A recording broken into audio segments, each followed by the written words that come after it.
The distress request that the Telmari outpost sent to the human relay was the smallest one in its records, and it was sent because the Telmari were certain, after 40 years of quiet trade, that small was all the humans could manage.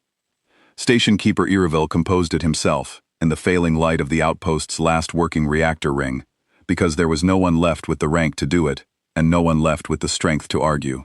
The outpost was called Tomb's Edge, a name the Telmari had given it long before they understood how apt it would become. A research station clinging to the rim of a dead system at the very edge of charted space, and it was dying, and Iroville knew exactly why, and he could not say it in the request, because saying it would have made the humans think he was mad. So he asked for a part.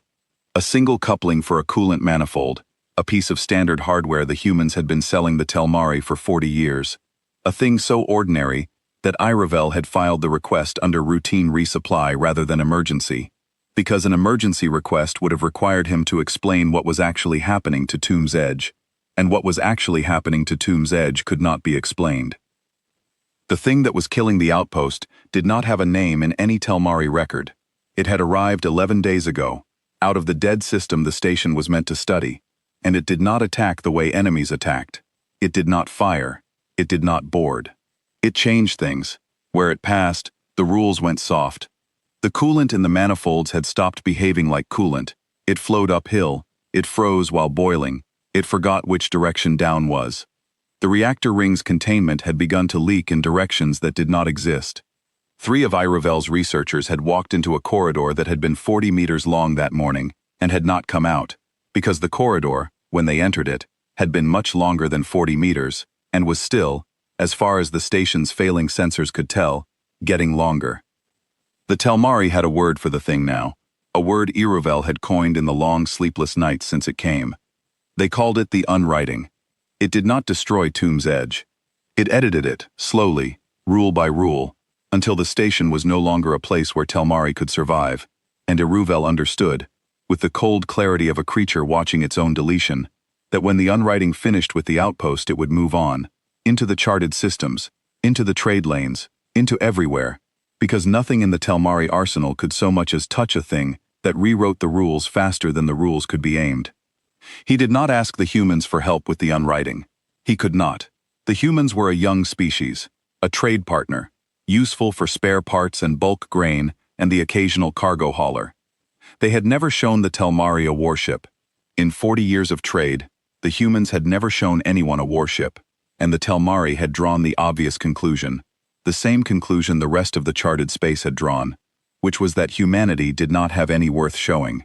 A species that traded in grain and couplings did not have an answer to a thing that unwrote the laws of physics. No one did. Iroville knew that. So he asked for the coupling, and he sent the request, and he sat in the failing light of the dying reactor ring and waited for the unwriting to finish editing the place where he had spent his life, and he did not expect the humans to send anything but the part. The relay carried his request the long way across the dark to the nearest human listening post, and there, a tired night shift clerk named Owen Tate read it, and frowned, and did the thing that would turn the smallest distress request in Telmari history into the largest answer charted space had ever seen. He read it twice. Owen Tate had worked the night shift at the Verge listening post for 6 years, and in 6 years, he had learned to read what a request did not say as carefully as what it did. And the Telmari request did not say a great many things. It asked for one coupling. It filed itself as routine resupply, and every other line of it was wrong. The request came from Tomb's Edge, an outpost Owen had logged supply runs to for years, and Tomb's Edge had a full standard manifold spares locker. Owen had signed off on it himself 2 seasons ago. They did not need a coupling. They had 9. And the request had been sent on the emergency relay band, the expensive one, the one a station only paid for when it could not wait, and then filed as routine, as if whoever sent it had wanted the speed of an emergency and the quietness of a routine order at the same time, as if they were trying very hard not to be noticed asking for help, while asking for help as fast as they possibly could. Owen pulled the station's telemetry, and the telemetry was where the night shift stopped being routine. Tomb's Edge was reporting numbers that were not numbers. Its reactor ring was outputting power in units the sensors could not resolve. Its internal dimensions, logged automatically every hour, had been changing. A corridor the schematic listed at 40 meters was now reporting a length the system flagged as an error because the value would not fit in the field. The station's mass was wrong. Its position was wrong. Not drifting wrong, but wrong in a way that suggested the station was in slightly more than one place. And underneath all of it, threaded through the telemetry like a stain, was a signature Owen had never seen in 6 years of reading the dark. A signature the human systems flagged not as a weapon, and not as a malfunction, but with a single word: humanity, reserved for exactly one kind of threat. The word was anomaly, and on the human networks, anomaly did not mean strange. It meant a thing that broke the rules, and humanity, alone among the trading species, took rule-breaking things very seriously, because humanity, alone among the trading species, had met one before and had spent 200 years building the only thing in charted space designed to answer it. Owen Tate did not send a coupling. He flagged the request to the only command that could act on an anomaly, and that command, deep in the human core systems, read the telemetry from Tomb's edge and recognized the signature of the unwriting, and did the thing that 200 years of preparation had built it to do. It woke the answer up. Far out in the dark, in a parking orbit no trade map had ever shown, around a cold, dead star humanity had chosen, precisely because no one ever looked at it, something that had been mothballed for 60 years, and maintained every single day of those 60 years began, very slowly, to come back online. And the dead system around it, filled with the light of reactors that had not burned since before Owen Tate was born, and the smallest distress request in Telmari history, finished crossing the dark and met, at last, the largest answer humanity had ever kept in reserve for exactly this. Iruvel had asked for a coupling. He was going to get the hold of sundering, and the Telmari had no word, yet, for what that was. The thing that woke in the dark had a history, and the history was the reason humanity had built it, and then hidden it, and then maintained it, every day, for 60 years, against the hope that it would never again be needed. 200 years before Owen Tate read a request twice, humanity had met its first anomaly, in the early days of its own expansion, before it had trade partners or relays, or a name in anyone's records. A thing had come out of a fold in space near one of the first human colonies, and it had not fired, and it had not boarded. It had changed things, softened the rules, unwritten a colony of 200,000 souls into a place where 200,000 souls could no longer be. Humanity had thrown its young navy at it, and the navy's weapons had done nothing, because you cannot shoot a thing that edits whether your shot ever happened. And the colony had been lost, the first and worst loss in human history, and humanity had done the thing it did, with its worst losses, which was to spend the next 2 centuries making certain it would never lose that way again. It had not built a weapon. A weapon was the wrong tool. The anomalies ate weapons. It had built an answer, a vast and patient and deeply strange machine, a warship in shape, but something far older than a warship in purpose. A hull, 2.5 kilometers long, packed with the only thing humanity had found, that an anomaly could not unwrite, which was a region of space humanity had taught to hold its own rules, no matter what was done to it. The hold of sundering did not destroy a thing that bent physics.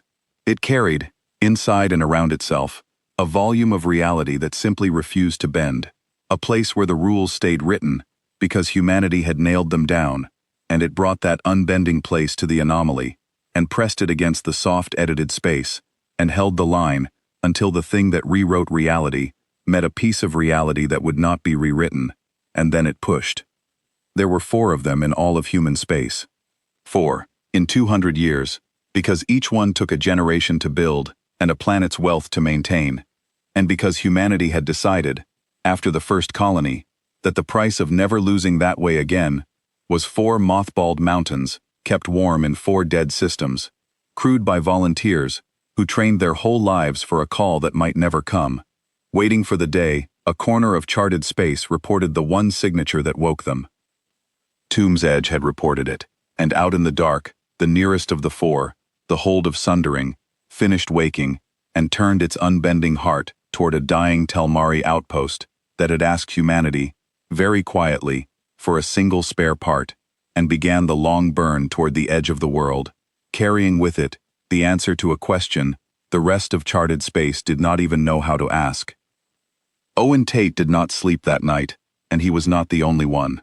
Across the human core systems, in the quiet command that handled anomalies, a watch officer named Priya Sandhu read the same telemetry Owen had flagged and felt the back of her neck go cold. Because she had trained for this signature her whole career and had never once expected to see it, and now it was on her screen, real, climbing, eating a Telmari outpost at the edge of the world.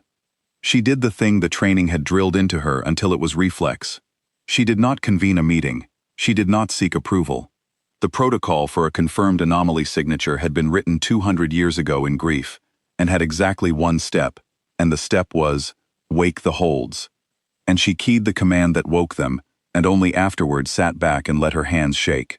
Because she understood, as few did, what she had just set in motion, and what it had cost 2 centuries ago to make it necessary. The smallest request in Telmari history had reached the one species that would read the truth underneath it, and the truth had woken 4 mountains in the dark.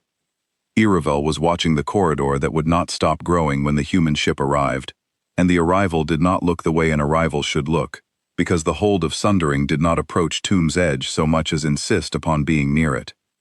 He felt it before any sensor reported it.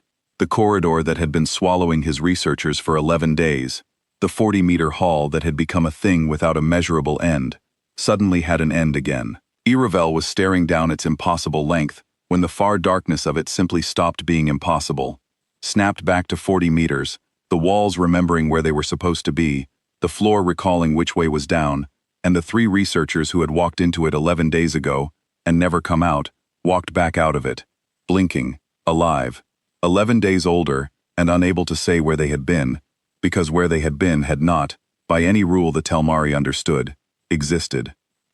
Iravel did not understand. He ran to the observation ring, and there, through the failing ports, he saw the thing that had given his corridor back its length, and his understanding did not improve, because the thing was not possible either, only possible in a different direction than the unwriting.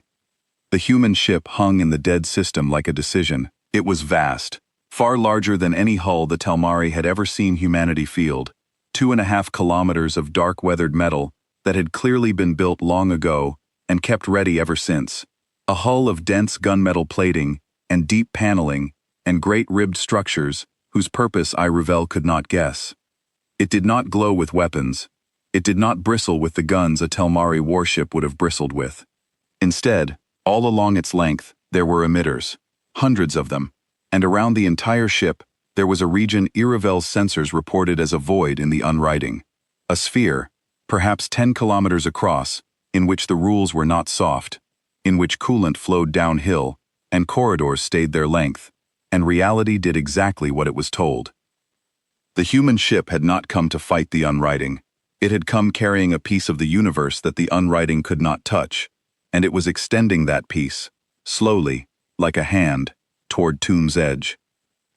A hail came through, on the old trade band, in careful Telmari, and the voice was tired and steady and entirely unbothered, the voice of a creature doing a thing it had trained its whole life to do. "This is the human vessel Hold of Sundering," the voice said. "We received your request." Station Keeper Iravel turned every sensor he had on the hull and found, near its prow, a name and a designation, and below them, stenciled in the human script the Telmari had learned over 40 years of trade, a line that made him sit down very slowly in the failing light. The line read, "Spare part requisition, Tomb's edge, attached." They had brought the coupling, 2.5 kilometers of ship that carried an unbending piece of the universe in its heart, woken from 60 years of sleep, burned across the dark to the edge of charted space, and somewhere in its vast hold, the humans had also packed the single coolant coupling Iravel had asked for, because he had asked for it, and the humans, it seemed, did not consider a request fulfilled until the literal thing requested had been delivered, no matter what else they had to bring along to deliver it. "We can extend a stable volume around your outpost," the human voice said. "It will hold the rules in place. Your people will be safe inside it while we deal with the source." The voice paused, and for the first time, something other than steadiness entered it, something careful. "Station Keeper, your request did not mention the source. We read it in your telemetry. You have an anomaly. We need you to tell us everything you know about it, because the part of your request you did not send is the part that matters now. Iravel, who had been certain that no one in charted space could answer the unwriting, who had asked for a coupling because a coupling was all he believed the humans could manage, looked at the impossible unbending sphere spreading toward his dying station, and understood that he had been wrong about humanity in a way he did not yet have the words for, and that he was about to be wrong about it again, and again, before this was done. The engineer who spoke to Iravel after the stable volume took hold was named Greta Holt, and she was the reason Iravel began, slowly, to understand the size of the thing humanity had brought to his door. She came across on a small craft once the unbending sphere had swallowed Tomb's Edge and made it a place where Telmari could live again, and she was not what Iravel expected of a warship's crew. She was old, older than most of the humans the Telmari traded with, gray and lined and unhurried, and she carried herself the way a creature carries itself when it has done a frightening thing so many times that the fear has been worn smooth into competence. She did not look at the unwriting with terror. She looked at it the way a builder looks at a flood, with respect, and with the plain intention of doing something about it. "I am the Hold's lead containment engineer," she told Iravel, in the failing light of the reactor ring that had begun, inside the stable volume, to behave like a reactor ring again. "I have been on this ship for 31 years. I trained for it for 11 before that. In all that time, this is the third anomaly I have been woken for. I want you to understand what that means, Station Keeper, because it will help you trust what we are about to do. It means that what is killing your outpost is not new to us. It is the oldest enemy my species has. We have lost to it exactly once, 200 years ago, and we built this ship so that we would never lose to it again, and we have not. Twice before this, a corner of charted space reported what you reported, and twice before this, the Hold answered, and twice before this, the thing that was rewriting reality met a piece of reality it could not rewrite, and stopped. This will be the third time." Iravel asked the question that had haunted him for 11 days. How? How do you fight a thing that edits whether your weapon ever fired? "You do not fight it," Greta said. "That is the mistake your people made, and the mistake mine made, 200 years ago, with the first colony. We threw weapons at it, and it unwrote the weapons, because a weapon is a thing that happens, and an anomaly edits whether things happen. You cannot win a fight against a thing that controls the rules of fighting. So we stopped trying to win the fight. We changed the question." She gestured at the unbending sphere around them, the void in the unwriting, the place where the rules stayed written. "We do not bring it a weapon. We bring it a piece of the universe that will not be edited, and we press it against the thing, and we hold. The anomaly tries to unwrite our stable volume the way it unwrote your corridor, and it cannot, because we built the volume specifically so that it cannot. And when a thing that rewrites reality meets a reality it cannot rewrite, something has to give. It is never us. We made very sure of that, 200 years ago, the hard way." Iravel looked at the old engineer, at her worn smooth competence, at the 31 years and the 3 anomalies, and asked the second question. "How long does it take?" "That depends on the anomaly," Greta said. "They are all different. Some are barely awake, just a soft place in the rules that has drifted into a system, and those we close in hours. Some are old and deep and aware, and those take longer. Yours, Station Keeper, is not barely awake. It came out of the dead system you were sent here to study, which means it has been here a long time, sleeping, and you woke it." She did not say it as an accusation. She said it as a fact a builder would need. "We are going to be here a while, but we will be here until it is done, because that is the only kind of here the Hold of Sundering knows how to be. We do not leave an anomaly half-closed.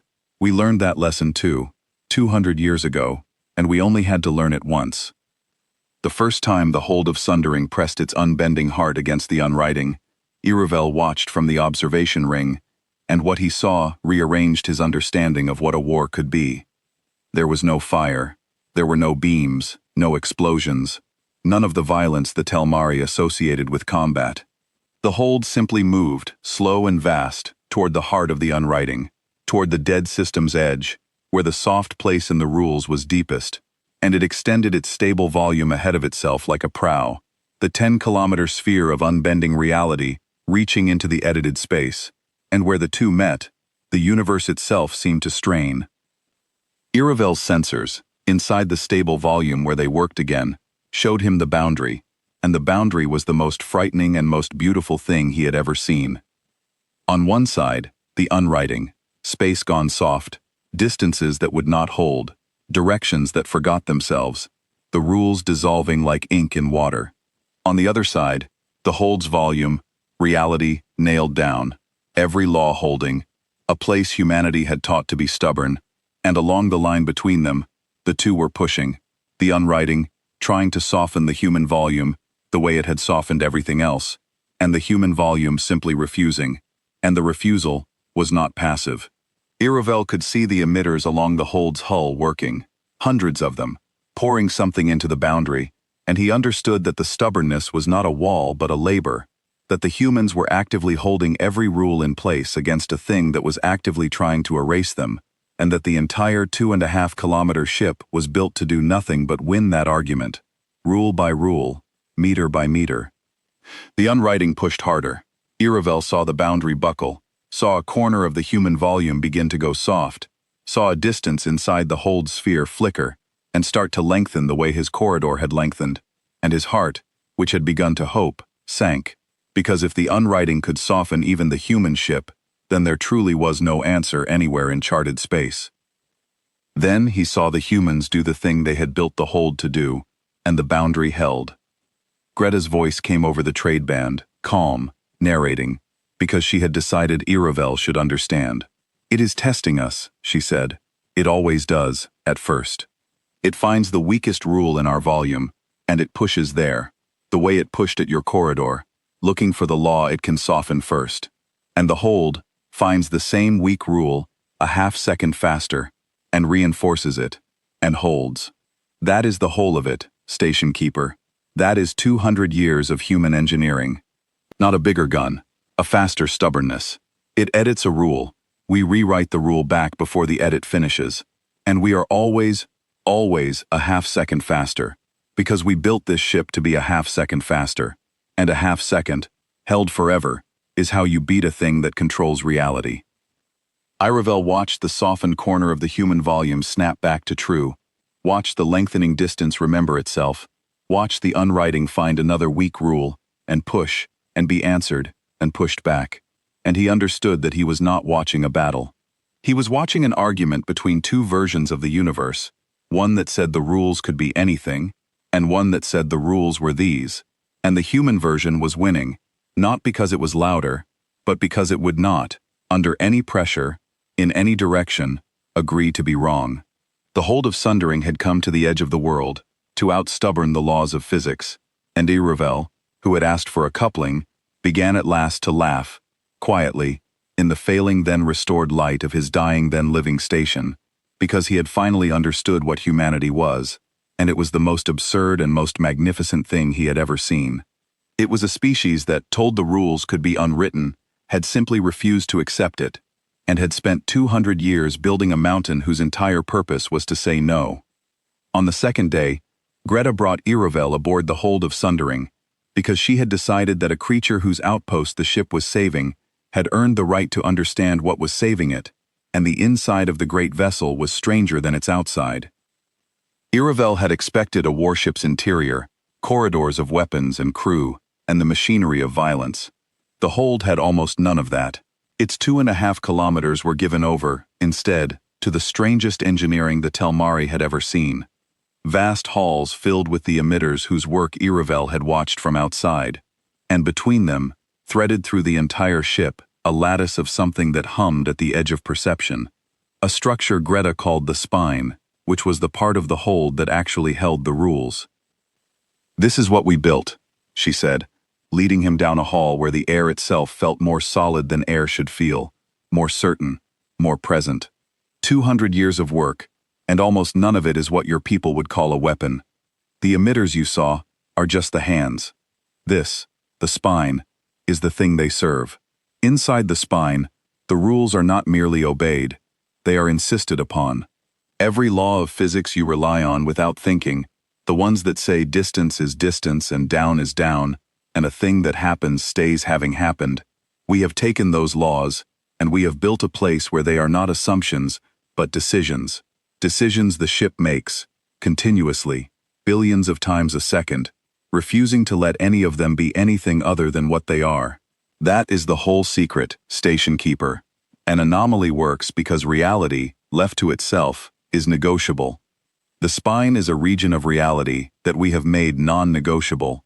It does not bend because we have built a machine whose entire function is to keep choosing, every instant, not to let it. Iravel walked the humming hall and felt the strange solidity of the air and understood, slowly, that he was standing inside a decision. A 200-year-old refusal made into metal and field and crew, and he asked the question that the strangeness raised. Does it ever tire? The choosing. Billions of times a second, forever. Does the ship ever simply, for one instant, stop choosing? If it did, Greta said, the anomaly would win in that instant, because all it needs is one rule. Unguarded. For one moment. So the answer is no. The hold does not stop choosing. Because we built it not to. And because the crew does not let it. And because the crew that trains for this ship trains for one thing above all others, which is to be the kind of people who do not, under any pressure, in any direction, for any reason, stop holding the line. That is harder than building the ship, Station Keeper. The ship was the easy part. The hard part is being a crew that can choose, billions of times a second, for years, for a lifetime, never to let the rules go soft. We have spent 200 years learning to be that crew. And the learning is the real ship. The metal is just where we keep it. On the third day, the Telmari government found out. And the finding out taught Iruval a third thing about the difference between humanity and everyone else. The signal of the hold's arrival could not be hidden.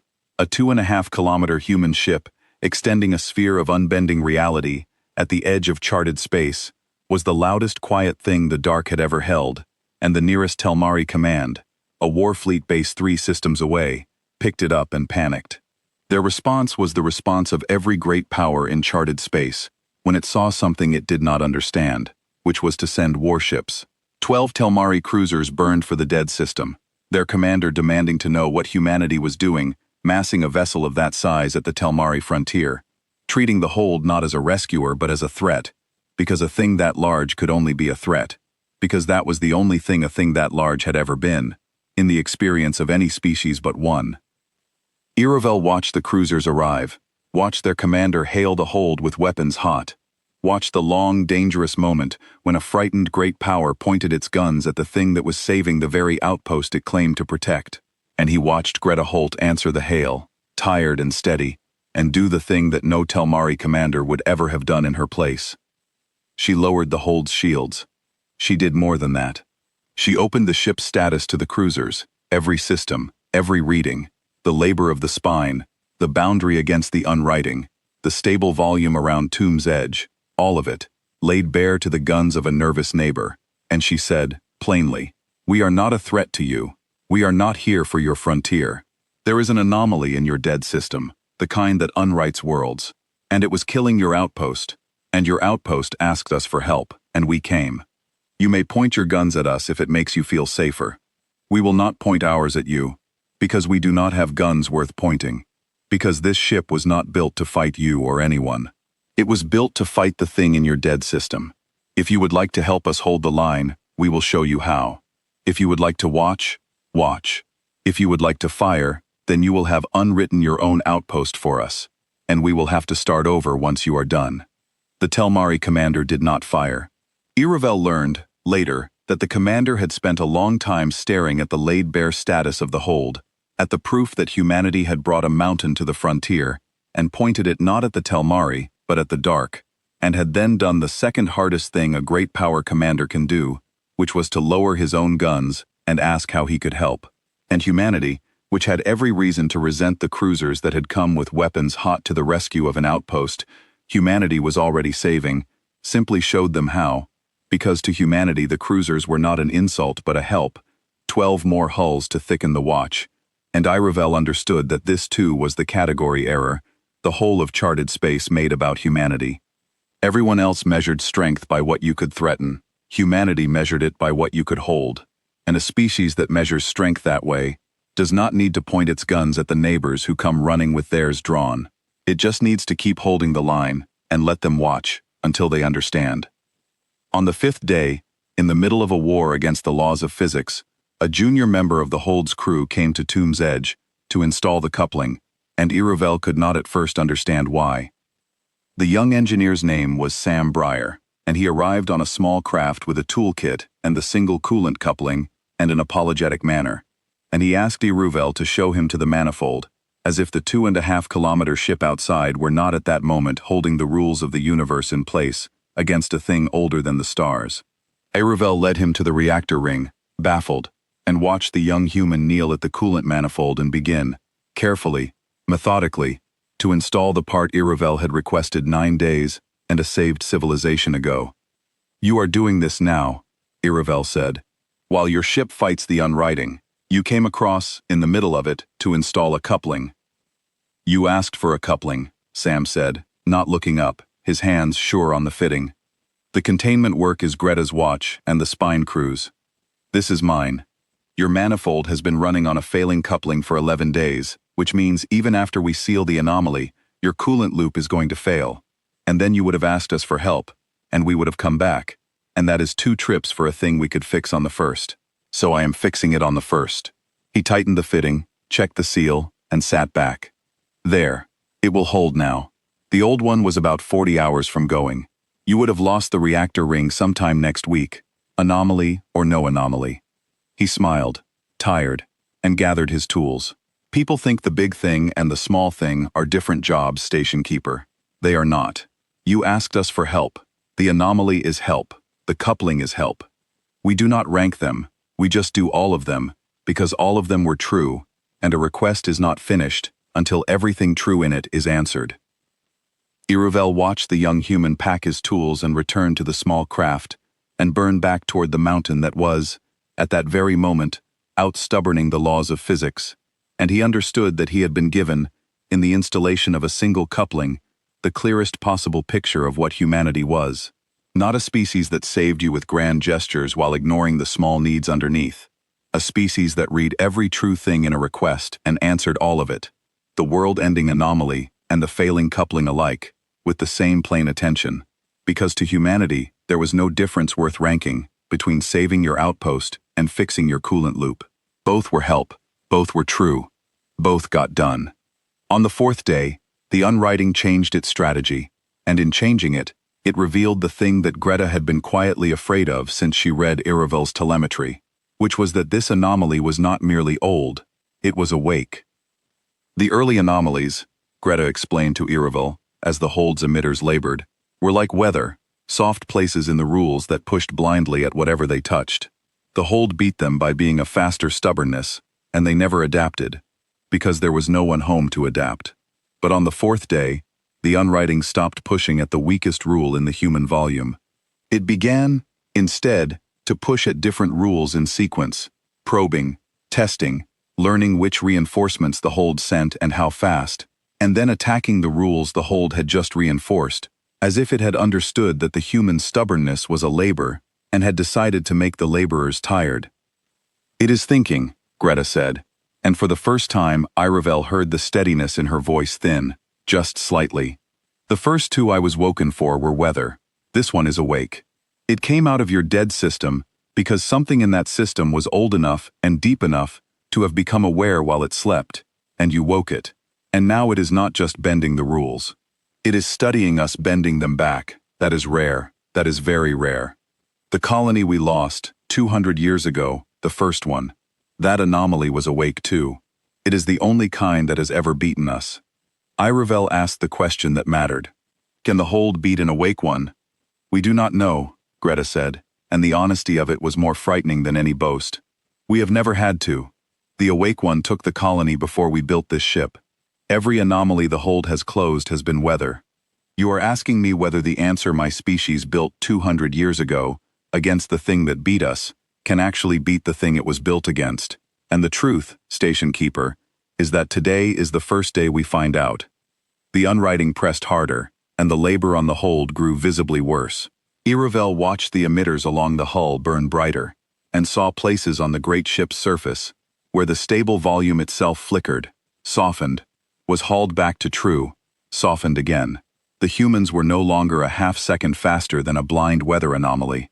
They were racing in intelligence, and the intelligence was learning their tempo, and Iravel saw, with a sinking certainty, the moment when the unwriting timed a push to land exactly when the hold's emitters were committed elsewhere, and a rule, deep inside the human volume, went soft and stayed soft, and a corridor, inside the hold of sundering itself began, slowly, to grow longer. Greta's voice did not panic. It got, if anything, calmer, the way a builder's voice gets calm when the flood finally tests the dam. "It learned our pattern," she said. "Good. We have a second pattern. We have, in fact, a great many patterns, Station Keeper, because 200 years ago, we sat down and asked ourselves what we would do if an awake one ever came again, and we did not stop asking until we had answers. Watch." And Iravel watched the hold of sundering do the thing that no weather anomaly had ever forced it to do. It stopped being predictable. The emitters along its hull, which had been laboring in a steady rhythm, broke into a pattern Iravel could not follow, reinforcing rules before they were attacked, faking weaknesses to draw the unwriting's pushes, and then slamming them shut, the entire vast ship becoming not a wall but a mind, a stubbornness with strategy, and the corridor that had been growing inside the hold snapped back to true, and the unwriting, for the first time since it woke, pushed at a rule and found it already reinforced before the push arrived. The humans had not only built a ship that could out-stubborn physics, they had built one that could outthink an awake anomaly, and the unwriting, ancient and aware and certain that it controlled the rules of every contest it entered, met, on the fourth day at the edge of charted space, the one opponent that had spent 200 years preparing specifically, obsessively, unforgivingly for it. The unwriting tried to talk on the sixth day, and that was when Iravel understood that the thing from the dead system was not only awake, but old beyond the Telmari's deepest records, and that humanity had known it would be. It did not talk in words. It talked the way it did everything, by editing reality, and what it edited, on the sixth day, was the inside of Iravel's own mind. He was at the observation ring when it happened, and suddenly he was not at the observation ring. He was somewhere the rules were different, a place where the dead system was not dead, where it was a living thing of impossible geometry, and the unwriting was there, vast and patient and aware, and it pressed an understanding into him, the way it pressed length into corridors. It wanted him to know what it was.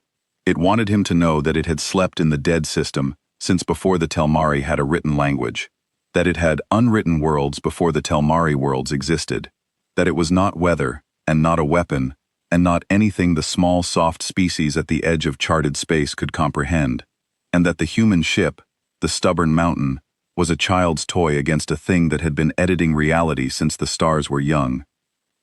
Kneel. The unwriting pressed into Iravel, not in those words but in that shape. Tell the humans to stop. The longer they hold, the more of you I will unwrite. Give me the outpost and I will move on, and the rest of you may live. And then Greta Holt's voice cut through the edited place, and it was not pressed into Arbel's mind. It came over the trade band, ordinary and tired and real, and the ordinariness of it shattered the unwriting's edit like a stone through glass. "Station Keeper," Greta said.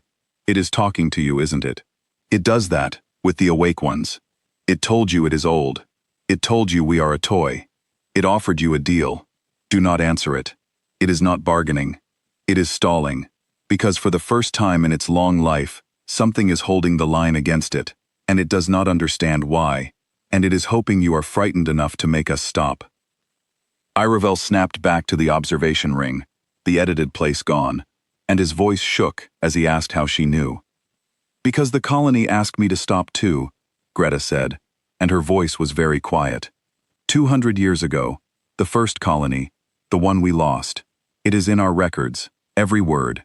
The awake anomaly spoke to them, the way it spoke to you, and it offered them the same deal, and they were not us yet. We had not built the hold. We had nothing but weapons, and weapons do not work, and so they took the deal. They told the Navy to stand down, and the anomaly did not move on. It never moves on. It unwrote the colony anyway, 200,000 souls, and then it slept again, sated, And we spent 200 years learning the one thing that day taught us, which is that you do not bargain with a thing that controls the rules, because it controls the rules of the bargain too. So no, Station Keeper, we will not stop. We have heard this exact offer before, in our oldest and worst memory, and we built this entire ship to make sure we would never again be a species that takes it.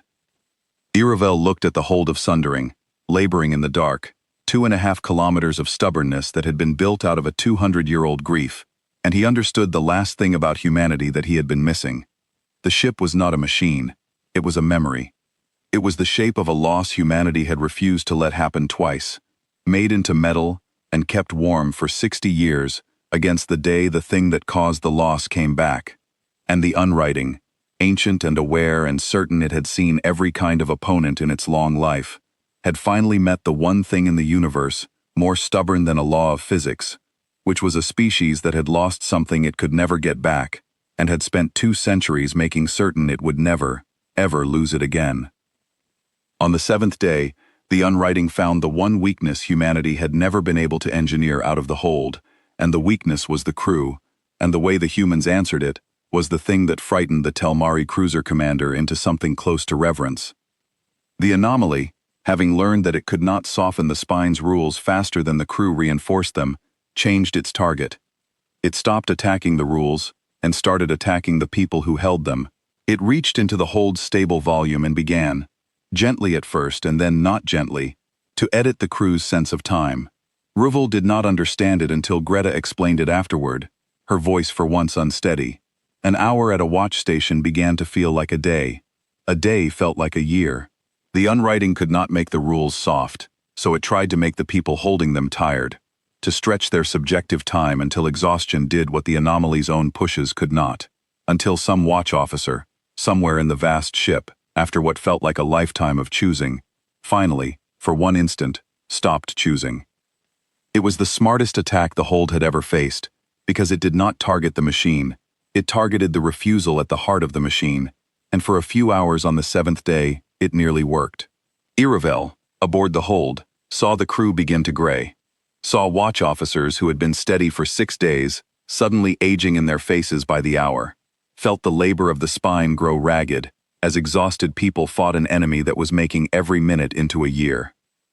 And then Greta Holt did the thing that 200 years of preparation had built into the crew, as deeply as the spine was built into the ship.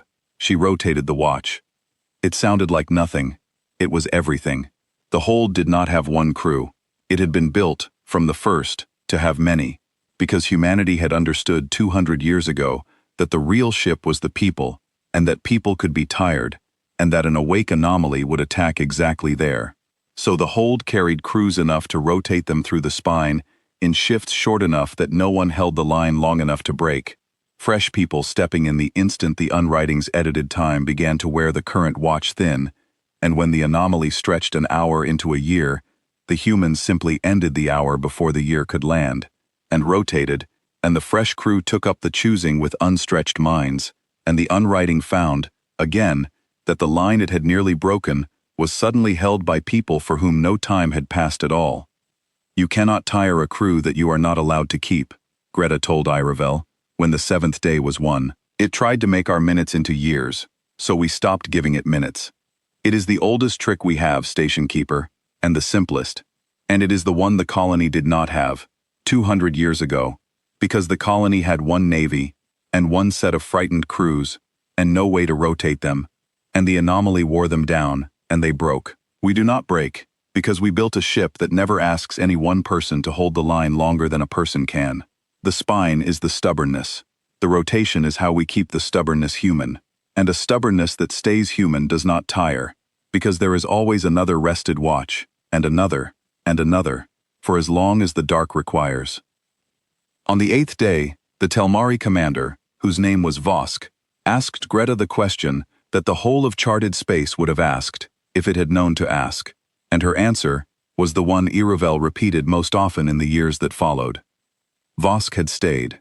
His 12 cruisers had thickened the watch around the dead system, not holding the spine, which only the hold could do, but guarding the approaches, freeing the human ship to give its whole attention to the boundary, and in 8 days of doing it, Vosk had gone from a frightened great power commander with his guns hot, to something Irovel did not have a Telmari word for, a creature humbled and remade by watching a thing it had not believed possible.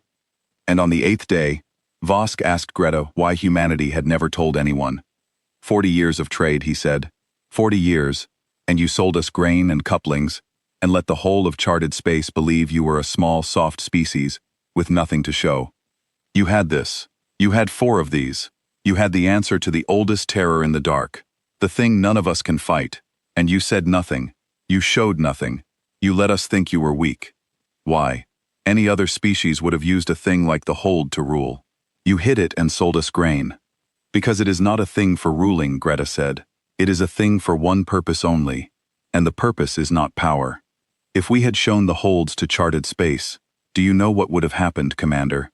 Every great power would have wanted one, or wanted us not to have them, or wanted to know how they worked, or feared what we might do with them, and we would have spent the next 200 years in wars and treaties and threats about the holds, and somewhere in all of that, the next anomaly would have woken in some dead system, and we would have been too tangled in the politics of the thing to come when the request arrived.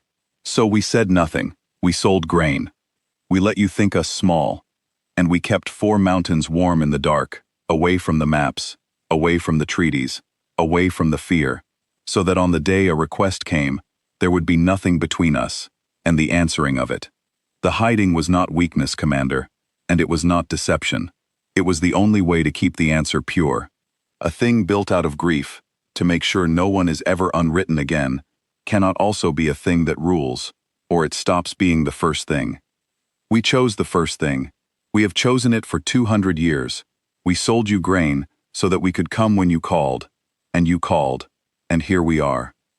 Vosk was quiet for a long time, and then he said the thing that Irovel believed, ever after, was the moment the Telmari truly understood humanity. The thing the whole of charted space would eventually come to understand the way Vosk understood it on the 8th day, watching a mountain hold the line against the oldest terror in the dark for an outpost that had asked for a coupling. You are not a small species, Vosk said. You are the largest one in charted space. You have simply spent all of your size on a single promise, and kept it so quietly that we mistook the quiet for the lack. On the 9th day, the unwriting stopped probing and committed everything, and Irovel learned what an awake anomaly looked like when it decided to win. It had spent 8 days learning the hold's patterns, and on the 9th, it abandoned the slow editing it had used on Tomb's Edge, and struck the human volume the way the Telmari had always imagined an attack should look. All at once, everywhere, every rule in the stable sphere, assaulted in the same instant. Irovel watched the boundary the hold had held for 8 days buckle inward across its entire surface, watched the 10-kilometer sphere of unbending reality shrink as the unwriting pressed every law soft at once, watched the labor on the human ship go from steady to frantic, as the emitters along the hull blazed and faltered, and blazed again, and for the first time he saw, on Greta's open channel, the sound of a human crew working at the absolute edge of what they had built. It is throwing itself at everything, Greta said. Fast now, not calm anymore but precise. The precision of a builder whose dam is finally being overtopped. It learned it cannot beat us rule by rule, so it is trying to beat us rule by all, to make us defend everything at once, and find the one law we cannot hold in time. It is a good strategy. It is what I would do. She paused, and Irovel heard her give an order he did not understand, and then she said, to him, the thing that turned the 9th day from a defense into the moment the whole of humanity's 200 years paid out. We planned for this too, Station Keeper. An awake one that commits everything. We knew it would come to this, because it came to this 200 years ago, and we lost, and we asked ourselves what we would have needed to win, and the answer was more than one hold. Irovel did not understand until the dark at the edge of the dead system lit up. There were 4 holds of sundering in all of human space. Irovel did not know that. Almost no one outside humanity did. And when the hold that had answered Tomb's Edge had recognized an awake anomaly in the telemetry, it had not come alone. Not really. It had come first, because it was nearest, and it had held the line for 9 days, alone, against a thing that had unwritten worlds since the stars were young, buying time, because the other 3 had woken too, the moment the signature was confirmed, and had been burning across the dark for 9 days to reach the edge of the world. They arrived on the 9th day, in the hour the unwriting committed everything, 3 more mountains of stubbornness rising out of the dark around the dead system, 3 more 10-kilometer spheres of unbending reality, and the 4 holds of sundering, for the first time in the 200 years since humanity built the first of them, joined their volumes into one. Iravel watched 4 pieces of the universe that refused to be edited fold together around the unwriting, and the buckling boundary that had been collapsing across the first hold sphere suddenly was not 1 sphere anymore but 4, overlapping, reinforcing, 4 crews holding 4 sets of rules so that no single law was ever undefended, and the unwriting's all-at-once assault, which had nearly overtopped 1 hold, broke against 4 like a wave against a coast, and the shrinking sphere of unbending reality stopped shrinking, and held, and then, for the first time since the anomaly woke, began to grow. Greta's voice came back, and the strain was gone from it, replaced by something Iravel had not heard from her before. Something that in a Telmari he would have called fierce joy. "There it is," she said. 4. It has never seen 4. In all its long life, it has never once met a piece of the universe 4 mountains deep that would not be unwritten. Because we never built 4 mountains until it taught us, 200 years ago, exactly how badly we needed them. It is old, Station Keeper. It is older than your species and mine combined, but we are the thing it made when it took our colony, and tonight, it finds out what it made. The 4 holds did not destroy the unwriting. They did something the Telmari had no word for, and Iravel spent the rest of his life trying to find one. With 4 volumes joined, the humans stopped merely holding the line and began to advance it. Iravel watched the combined sphere of unbending reality push outward into the edited space, into the soft place in the rules that the unwriting had spread across the dead system. And everywhere the human volume advanced, the rules came back. Distances remembered their lengths. Directions found themselves again. The dead system, which the unwriting had been slowly turning into a place where the laws were whatever the anomaly wished, was being rewritten, law by law, back into a place where the laws simply were. And the unwriting, ancient and aware and certain of its dominion over reality itself, was being pushed, for the first time in its long existence, back into the corner of the dead system it had slept in before Iravel's researchers woke it. It fought. Iravel would never forget how it fought. It threw edits at the advancing human volume that should have torn it apart, softened laws so fundamental that Iravel did not have names for them, tried to unwrite causality itself along the boundary, and the 4 crews answered every one. Because 4 crews could hold what one could not. Because 200 years of human obsession had built exactly enough stubbornness to match a thing that had been bending physics since the stars were young. The argument between 2 versions of the universe, the one that said the rules could be anything, and the one that said the rules were these, had finally been given enough voices on the human side to win, and the human side did not gloat and did not hurry. It simply advanced, the way humanity did everything that mattered, patiently, stubbornly, refusing under any pressure to agree to be wrong. And then the unwriting, pushed back to the edge of the dead system, with the 4 holds closing the soft place in the rules around it, did the thing Greta had told Iravel it would never do, the thing it had refused 200 years ago when it took the colony anyway. It tried to leave. "It cannot," Greta said, and her voice was iron.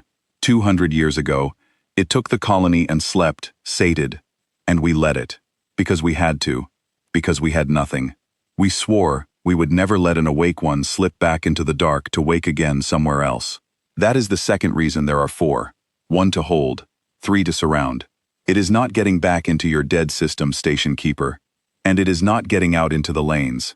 We are going to do the thing we built these ships to do, and have never, in 200 years, had the strength to do until tonight. We are going to close it, not push it back, close it, for good. Iravel watched the 4 holds of sundering tighten their joined volume into a shrinking sphere around the unwriting, watched the soft place in the rules grow smaller and smaller, as the unbending reality closed in from every side, watched a thing older than the stars compressed into a smaller and smaller volume of edited space, until there was almost no room left for it to be anything but the rules humanity insisted upon, and he understood that the humans were not killing it, because you could not kill a thing like that, but they were doing something final all the same. They were taking away its ability to unwrite, surrounding it so completely with reality that would not bend, that it had nowhere left to bend reality, sealing it inside a piece of the universe that simply would not let it be what it was. The sphere closed. The soft place in the rules vanished, and the unwriting, ancient and aware and certain to the last that it controlled the rules of every contest it entered, was sealed inside a volume of unbending reality, 4 mountains deep, where the laws were the laws, and would always be the laws, where it could push at any rule it liked forever, and find it already reinforced, already held, already true, by a species that had lost a colony 200 years ago and had spent every day since building the stubbornness to make sure the thing that took it would never unwrite anything, anywhere, ever again. As the 4 holds closed their joined volume around the unwriting, the anomaly spoke one last time, and this time, it did not speak to Eruval, and it did not speak to Bargain. It spoke to the humans, and the humans let Eruval hear it, because Greta had decided that the creature whose outpost had started all of this should hear how it ended. The unwriting pressed its meaning into the human volume the way it had pressed length into corridors, and what it pressed was not a threat and not an offer, but a question, the first question it had ever needed to ask, the question of a thing that had been certain of its dominion over reality since the stars were young and had finally met a thing it did not understand. How, it asked, in the shape of editing, in the language of bent rules. How do you hold? I am older than your sons. I have unwritten worlds before your species drew breath. I control the rules of every contest. How does a thing as young as you hold the line against the rules themselves? And Greta Holt, lead containment engineer, 31 years aboard the hold of Sundering, answered the oldest thing in the dark on the open channel, so that Iravel and Vosk and all 12 cruisers and the 4 crews of the 4 mountains heard it. We are young, she agreed. You are older than our sons. You have unwritten more worlds than we will ever know the names of, and you control the rules of every contest but one, and the one is this. You think the contest is about reality, about who controls the rules. It is not. It never was. The contest is about whether we are willing to keep choosing, forever, never to let you win, and that is not a contest you can edit, because it does not happen in the rules. It happens in us. You can soften any law you like. You cannot soften the decision to hold the line, because the decision is not a law, it is a refusal, and a refusal is the one thing in the universe that has no rule for you to bend. We hold because we decided to, 200 years ago, when you took our colony, and you cannot unwrite a decision, no matter how old you are, because it was never written. It was chosen, and we will go on choosing it after you have stopped being able to push, because choosing is the thing we are. And you, for all your years, never learned to do it. You only ever learned to bend. We learned to refuse. That is the whole difference, and it is enough, and it has always been enough, and tonight you find out exactly how enough it is. The unwriting did not answer. There was no answer, because the thing Greta had said was true, and the oldest thing in the dark, for the first time in its long existence, had nothing left to bend, because the only thing left holding it was a refusal. And a refusal was the one shape of reality it had never had power over. The 4 holds closed the last of the distance, and the soft place in the rules shrank to nothing, and the thing that had unwritten worlds since before the stars were old was sealed inside a decision 4 mountains deep, where it could push at the rules forever, and find them held, not by a law it could soften, but by a refusal it could never touch. The sealing took the whole of the 9th day and the night that followed, and Iravel watched all of it, and the watching taught him the final shape of what humanity had done in the dead system. It was not a victory the way the Telmari understood victory. There was no moment of triumph, no enemy destroyed, no wreckage to count. The unwriting was not dead, because it could not die. It was sealed, surrounded so completely by unbending reality that it had no room left to bend anything, a thing older than the stars compressed into a corner of the dead system, where the rules were simply, permanently, the rules.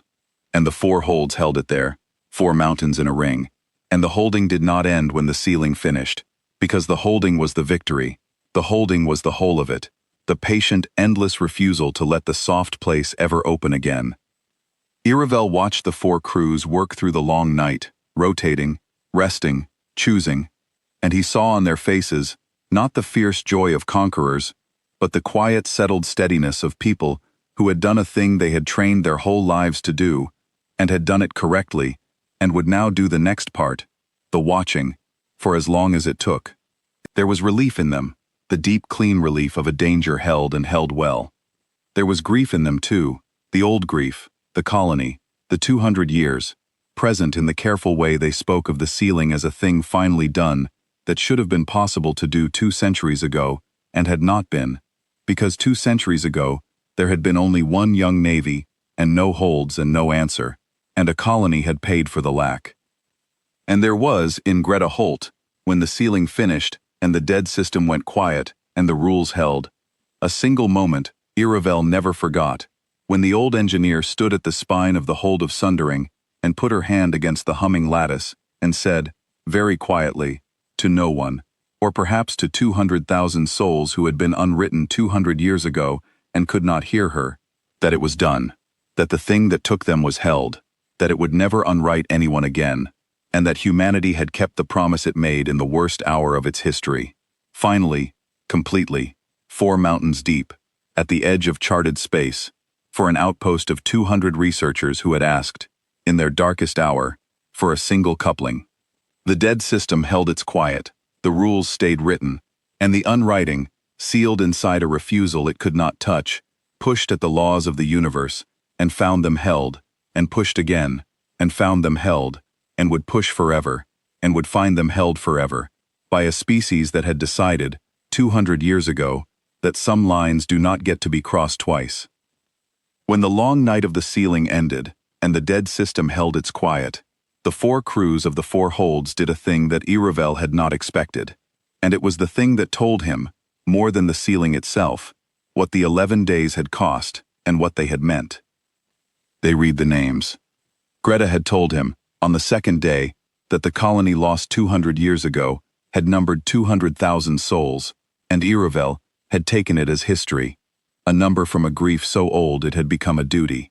But when the unwriting was sealed, and the rules held, and the danger was past, the crews of the holds gathered, each at their own ship, and across the open channel they read the names of the colony, all 200,000 of them, taking turns, crew rotating to crew, the way they had rotated the watch, reading through the long quiet after the sealing the names of the people the first awake anomaly had unwritten 200 years ago, because the holds had finally done the thing those 200,000 had died for the lack of, and the crews would not mark the doing of it with triumph. They marked it with the names. Iravel listened, and Vosk listened, and the 12 cruisers listened, and the reading went on through the quiet for a long time, because 200,000 names is a long reading, and not one human hurried it, and Iravel understood that this was the true shape of the ship after all, not the spine, not the emitters, not the 4 mountains of unbending reality.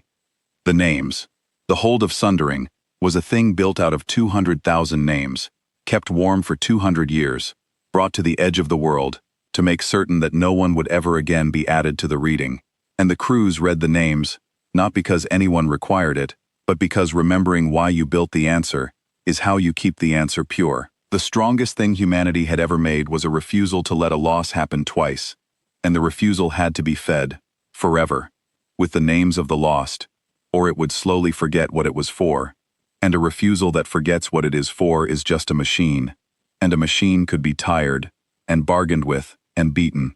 The names kept the refusal from ever becoming only a machine. When the reading finished, the dead system was quiet, and the rules held, and the 4 crews returned to their watch, and Iravel went back to Tomb's Edge and took the coupling Sam Breyer had installed, and the spare one Greta had handed him, and he kept the spare on a shelf for the rest of his life, the way you keep a thing that reminds you of who answered when you called.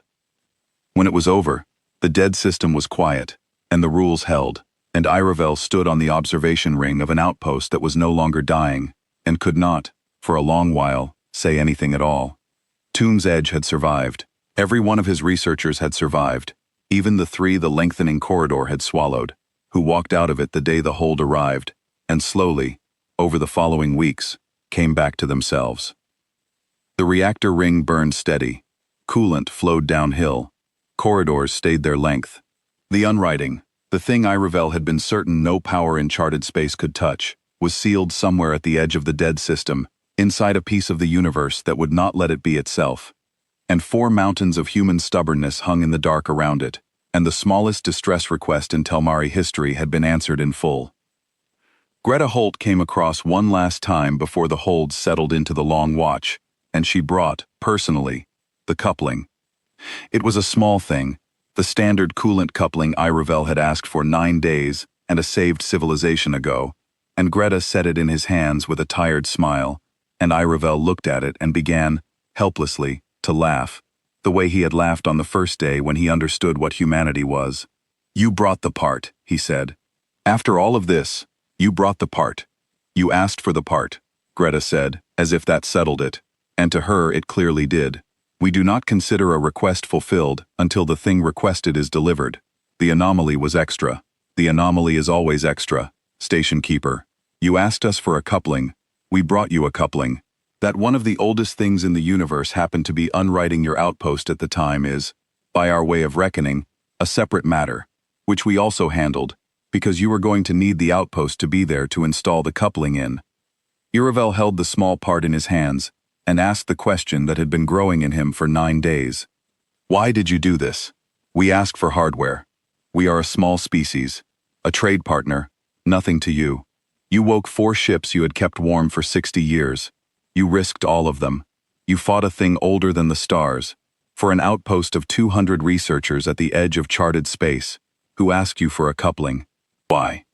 Greta was quiet for a moment, and then she told him, and the answer was the thing Iravel carried longest, longer even than the coupling, which he kept, uninstalled, on a shelf in his quarters for the rest of his life.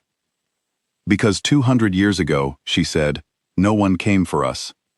The colony we lost asked for help, and there was no one in the dark with an answer, and 200,000 of us were unwritten while the rest of the young species we were back then could only watch. We swore, after that we would build the answer, and we did, and we swore something else too, something we do not put in the trade agreements, because it would frighten people. We swore that once we had the answer, we would never let it happen to anyone else. Not anyone. Not a great power, not a small one, not a trade partner, not a stranger. The moment a corner of charted space reports the signature, the holds wake, and we come, because we remember what it is to send a request into the dark and have nothing answer. You asked for a coupling because you were certain that was all we could manage. We came with 4 mountains because we are certain it is the least we owe." 3 of the holds left within the month, burning back across the dark to the dead systems where they would sleep again and be maintained every day against the next signature, but the 4th stayed, and Iravel came to understand why, and the understanding changed how the Telmari saw the dark forever. The 4th hold stayed because the unwriting, sealed though it was, could not be left unwatched. A thing older than the stars, surrounded by unbending reality, would push at the rules forever, and forever required a watcher, and so the hold of Sundering took up a parking orbit at the edge of the dead system, 2.5 kilometers of stubbornness, settling into a vigil that would outlast Iravel and his researchers, and very likely Tomb's Edge itself. And Greta Holt's crew, or their children, or their children's children, would hold the line against a sealed anomaly for as long as it took, which might be forever, because forever was a length of time humanity had decided, 200 years ago, that it was willing to spend. "You are going to stay here," Iravel said, when he understood. "For as long as it pushes." "For as long as it pushes," Greta agreed. "We do not close an anomaly and leave. We learned that lesson too. The colony's anomaly slept after it fed, and we let it sleep, and it woke again in your dead system 200 years later, and your researchers paid for our letting it sleep. We do not let them sleep anymore. We watch. One hold, here, until the rules win so completely that there is nothing left of the soft place to watch. And that may be a year, or a century, or longer than your records run. It does not matter. We have the time. We made very sure, 200 years ago, that we would always have the time." Iravel looked at the great ship settling into its endless watch, and he thought about what it meant, that humanity kept 4 mountains warm for 60 years, against a call that might never come, and then, when it came, sent all four, and then left one behind to watch a sealed enemy for a length of time that had no end, all for an outpost that had asked for a coupling. He thought about the trade agreements, the bulk grain and the spare parts, the 40 years in which the Telmari had quietly concluded that humanity was a small, soft species with nothing worth showing, and he understood that the conclusion had been exactly correct and exactly wrong at the same time. Humanity had nothing worth showing in war, because humanity did not build for war. It built for this. It built for the thing in the dark that no one else could answer, and it kept the answer hidden, not out of secrecy, but out of a kind of grief, so old it had become a duty, and it brought the answer out only when someone, anyone, sent a request into the dark that the dark would otherwise have swallowed. The Telmari had thought the absence of human warships meant the absence of human strength. It had meant the opposite. It had meant that humanity had spent its strength on a thing so much larger than war that war did not signify, on the single stubborn refusal at the heart of the species, the refusal to let the dark unwrite anyone, ever again, the way it had once unwritten them. Commander Vosk took the story home, and the taking of it home was the part that changed charted space, because Vosk was a great power commander, and great powers listened to great powers in a way they did not listen to dying outposts. He had come to the dead system with 12 cruisers, and his guns hot, certain that a human ship of that size could only be a threat. He left it 11 days later, having watched a mountain hold the line against the oldest terror in the dark, having lowered his own guns, and asked how to help, having heard Greta Holt answer the question of why humanity hid its strength, and he went back to the Telmari command, and he told them, all of it, in the plain, unboastful way the humans had taught him by example. He told them that humanity was not small. He told them that the absence of human warships had never meant the absence of human strength, that it had meant the opposite, that humanity had spent the whole of its strength on a single promise so old and so heavy, it had become the shape of the species. And he told them the thing that mattered most for a great power to hear, which was that the promise was not only for humanity, and not only for great powers, but for anyone at all, who sent a request into the dark. The Telmari command did not entirely believe him, at first. Great powers do not easily believe that another species has built something larger than war, and aimed it at nothing but the protection of the weak. But the story spread, the way the strangest stories spread, and it reached the other great powers, and the small species at the edges, and slowly, over years, the whole of charted space came to understand the thing that Iravel had understood in the first hour, and Vosk had understood on the 8th day. There was something in the dark now that answered, not a power that ruled, a stubbornness that came when you called. It changed how the dark felt. For as long as any species in charted space could remember, the dead systems and the deep places and the soft spots in the rules had been things to fear and avoid, because nothing answered there, because a request sent into the dark came back empty, because the oldest terrors slept in those places, and no one had an answer for them. And now there was an answer, hidden in 4 dead systems, kept warm against the day a signature woke it, and the knowing of it did not make charted space reckless, but it made it less afraid, the way a child is less afraid of the dark once it knows that someone is awake in the next room, listening, ready to come. Vosk and Iravel stayed in contact for the rest of their lives, the great power commander and the keeper of the small outpost, bound by the 11 days they had watched together, and they agreed, in their long correspondence, on the one thing that mattered. The Telmari had asked humanity for a coupling because they had been certain a coupling was all humanity could give. They had been wrong, the way the whole of charted space had been wrong, and the wrongness had nearly cost them their outpost, and would, in time, have cost them far more, because a thing that unwrites worlds does not stop at one. They had been saved not because they asked correctly, but because, on the other end of their small request, there was a species that read the truth underneath the asking, and answered the truth. And the truth had been 4 mountains, and a thing older than the stars and an endless watch. All of it offered freely, for the price of a coupling, by the only species in charted space that had decided the size of an answer is never measured by the size of the request. There was, years later, a second signature, and the way humanity answered it was the proof that the dead system had not been a single miracle, but the simple working of a promise that did not tire. It came from a place even further out than Tomb's Edge, a mining settlement on the far rimward edge, a different species, a people humanity had never traded with at all, who did not even know humanity well enough to ask it for a coupling. They sent their request into the dark the old way, the despairing way, broadcasting on every band they had, describing a thing that had come out of a fold in space near their settlement and begun to soften the rules, certain that no one would answer, because no one ever answered, because that was what the dark was.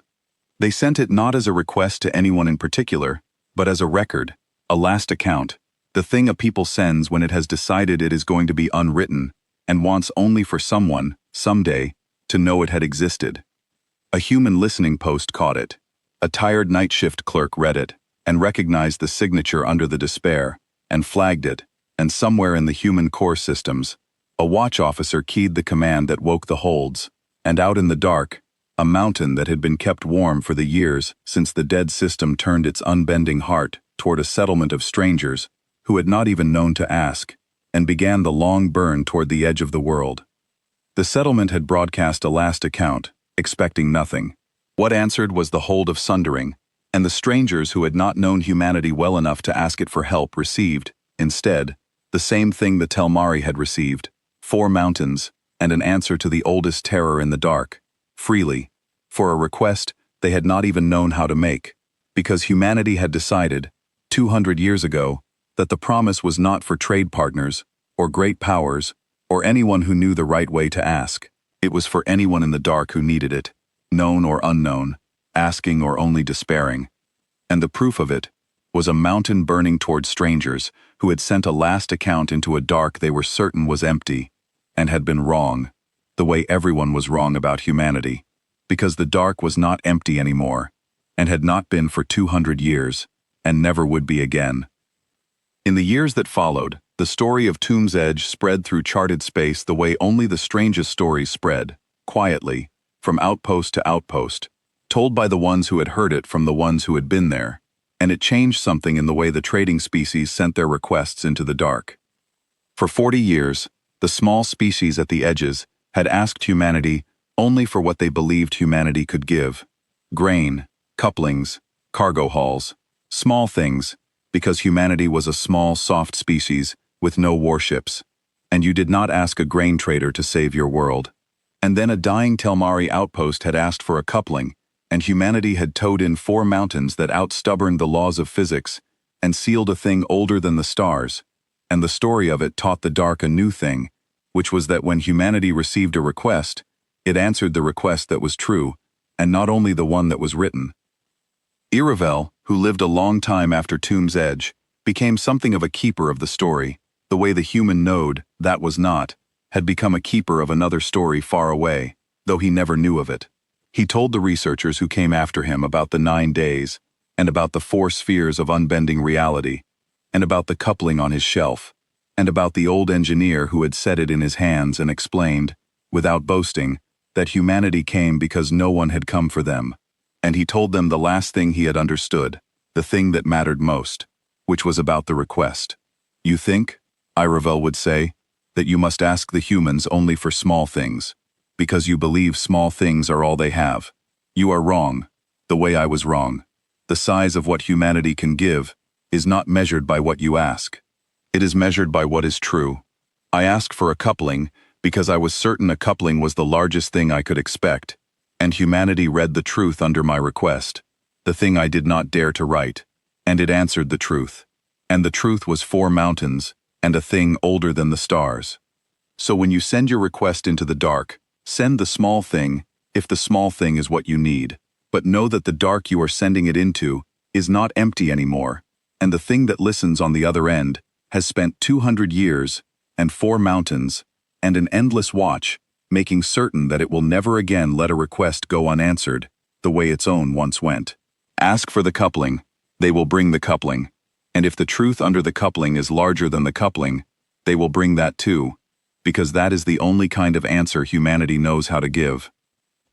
And far out at the edge of the dead system, the 4th hold of sundering held its endless vigil, 2.5 kilometers of stubbornness keeping the rules in place, against a sealed thing that pushed at them and would push at them forever, and the rules held, every day, every year, because a species that had once sent a request into the dark and heard nothing answer had decided, 200 years ago, that no one would ever hear nothing again, and had built a mountain whose entire and only purpose was to be the answer, and had kept it warm, and brought it when it was called, and stayed, and watched, and held, for as long as the dark required, which was a length of time humanity had long ago made its peace with, and would never, under any pressure, in any direction, agree to call too long.